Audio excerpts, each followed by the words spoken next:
internista, docente además, en la Facultad de Medicina CLAE, acaba de retornar de la Cumbre Europea de Oncología en Dinamarca, en su capital, y viene cargado de novedades sobre prácticamente todos los tumores en el abordaje terapéutico, y es de enorme interés, obviamente, tener las noticias de primera mano. Entonces, es un placer realmente darle la bienvenida al doctor Eduardo de la Salvia. Muy buenos días, Eduardo. Buenos días, gracias por la impresionante el congreso, ¿no? Estuve leyendo 18, 20.000 oncólogos de todo el mundo.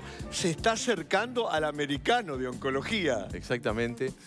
Estos congresos en realidad han cambiado un poco los objetivos que persiguen, ¿Por ¿no? qué? Es decir, históricamente estos congresos eran probablemente la única opción que tenían los médicos, y en particular en estos los oncólogos, Sí. de acercarse hacia los últimos conocimientos que ofrecía la investigación en oncología. Claro. Con el advenimiento de la Internet esto ha variado un poco, por supuesto. Sí, sí. Y ahora el acceso a esta información es mucho más sencillo desde su propia casa o de su consultorio. Claro.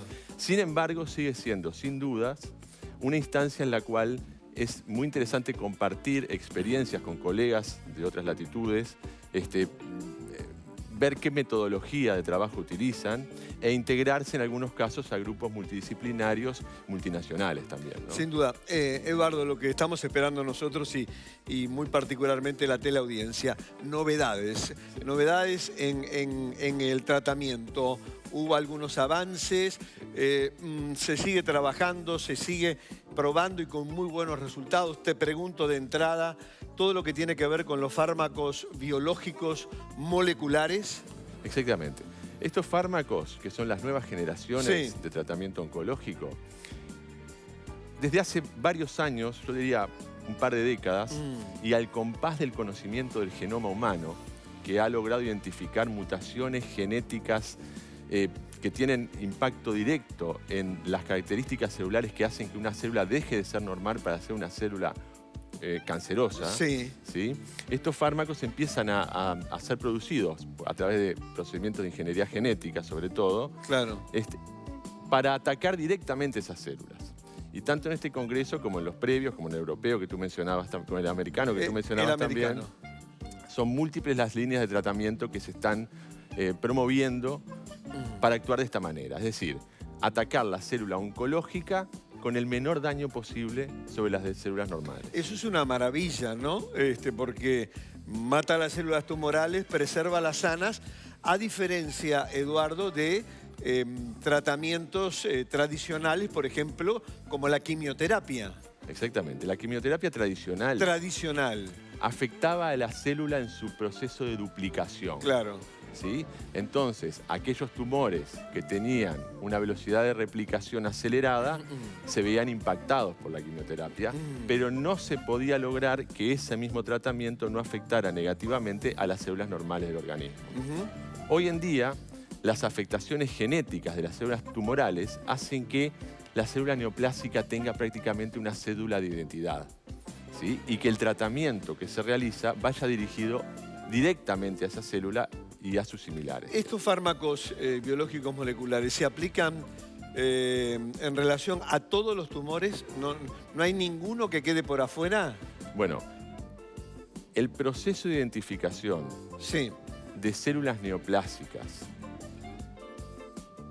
es progresivo. Progresivo. Es decir, los tumores no necesariamente tienen una mutación que los caracterice, sino que a veces son un conjunto de mutaciones, lo que implica que el tratamiento deba ser multimodal, afectando las diferentes mutaciones que se presentan en el mismo tumor. En todas las neoplasias del organismo, yendo un poco a lo que tú me preguntabas, se están identificando mutaciones que las hacen pasibles de estos tratamientos. Perfecto. Y algo que se pregunta a la teleaudiencia, estos fármacos biológicos moleculares, ¿están en su gran mayoría en nuestro país? Porque, digo, tras eso viene otra gran cuestión que la hemos abordado acá y a ti como médico oncólogo te toca, y es el acceso a este tipo de medicamentos que son todos de alto costo, ¿no? Claro. En ese sentido, yo creo que hay que hacer una clara diferenciación. entre lo que es indicación médica y lo que es accesibilidad. Claro. Es decir, la indicación médica debe permanecer inmaculada. Cuando un paciente va a un consultorio médico, el paciente va con la aspiración y el derecho de recibir la información más ajustada a su situación clínica. De acuerdo 100%. ¿Sí? Y el médico que lo recibe tiene la obligación profesional y ética de ofrecerle los últimos avances que le puedan generar beneficios en su situación clínica. De acuerdo. La accesibilidad es un tema diferente, es decir, cómo se accede a estos medicamentos. Estos medicamentos muchas veces son de difícil acceso, Sí. pues por el alto costo que tienen, claro. no son subvencionados ni por las mutualistas ni por el Fondo Nacional de Recursos, lo cual genera, por supuesto, en nuestro país y en muchos lugares del mundo problemas de acceso.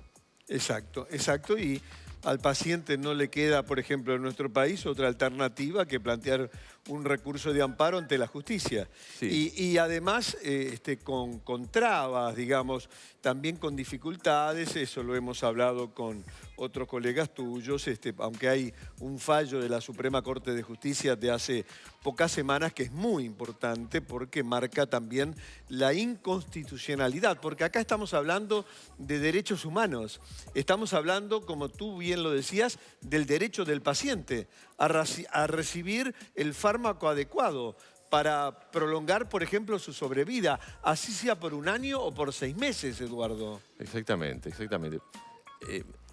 El peregrinaje por el que tiene que pasar el paciente para acceder a un fármaco no cubierto por la estructura asistencial de este país Sí. es profundamente injusto. De acuerdo. Tiene instancias administrativas, instancias judiciales, en donde lo que se enjuicia muchas veces, y también injustamente para con el médico tratante, es la indicación del tratamiento, ¿sí? Entonces, ese periplo por el que tienen que atravesar el paciente y el médico tratante, ¿sí?, y la familia, por supuesto, también del paciente, hace que el paciente que está sometido a un estrés tremendo por su propia enfermedad, terrible, deba agregar además también esta situación por la que tiene que atravesar. Sin duda. Lo importante entonces, Eduardo, es que los progresos se siguen dando, el mundo de la ciencia sigue avanzando, ¿no, verdad?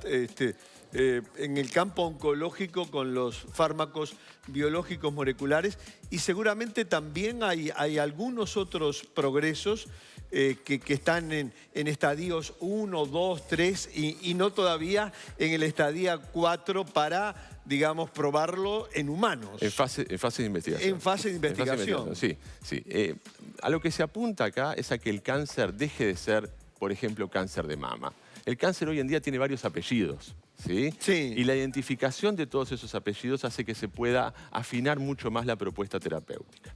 En cuanto a las propuestas terapéuticas, los fármacos biológicos, como tú decías, la inmunoterapia. La inmunoterapia. Exactamente. En ambos rubros hay protocolos de investigación en curso, en fases de investigación 1, 2 y 3, y esperamos novedades para los próximos congresos. Es decir, esto es muy dinámico. Una cosa que a nosotros nos llama mucho la atención es el tiempo que se demora acá en las estructuras sanitarias en ayornar el FTM, el Formulario Terapéutico Médico, integrando nuevas técnicas que están demostrando día a día eficacia en el tratamiento del cáncer. Doctor Eduardo La Salvia, un placer realmente haberte tenido esta mañana. Sé que estás en el europeo, estás en el americano, o sea que te vamos a tener en frecuencia en desayunos, por supuesto, porque a nosotros y fundamentalmente a la teleaudiencia y a la opinión pública les interesa tener las últimas novedades de estos avances terapéuticos en el tratamiento nada más ni nada menos que del cáncer. Por hoy, un placer, doctor La Salvia. Muchas gracias, a las órdenes. Nosotros nos vamos a la pausa y de inmediato continúa Desayunos Informales. Para SAU